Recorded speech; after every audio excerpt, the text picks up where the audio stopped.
Програмата за работа на владата за годинава тема на денешната седница. Најавен е нов изборен законник и реформи во јавната администрација со единствен систем на плати. Пред владата е Ивана Стојановска. Ивана, кои се одлуки се донесени?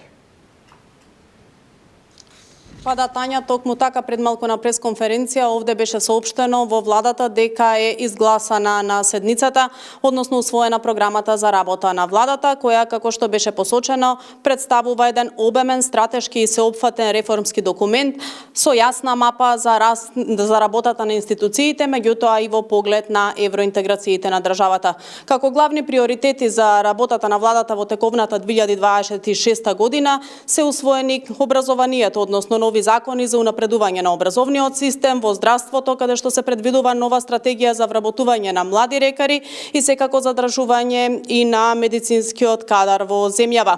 Предвидено се мерки и програми и за туризмот, односно национално брендирање на туризмот, како што беше соопштено на денешната пресконференција, како и голем број реформи во јавната администрација.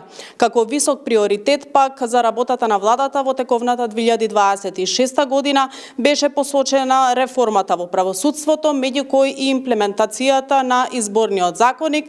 Тука се подразбира имплементирање на оние препораки од ОПСЕ и ОДИХР. Во продолжение предлагам да слушнеме и повеќе детали околу тоа што се предвидува програмата на владата за 2026 година. Реформата на правосудството останува наш висок приоритет. Во надлежност на Министерството за правда се предвидени измени на изборниот законник со целосно инкорпорирање на препораките од меѓународните мисии, како јасен сигнал за посветеноста кон демократски стандарди, фер избори, но и владење на правото. Особено значаен сегмент кој што сакаме да го потенцираме на оваа пресконференција е реформата на јавната администрација. Предвидени се системски закони за висока раководна служба, унапредување со квалитетот во јавниот сектор и за првпат воспоставување на единствен систем на плати во јавниот сектор. Освен усвојување на програмата за работа на владата за тековната 2026 година, на денешната владина седница била разгледана и точката за избор на нов јавен обвинител. На новинарско прашање овде портпаролката на владата Марија Митева ни посочи дека било усвоено оние 5 кандидати кои што поднесоа кандидатури и кои што од собранието беа препратени до владата на Република Македонија, дека ќе бидат испратени до Советот на јавни обвинители во наредните неколку денови, кога ќе поминат нели сите предвидени процедури.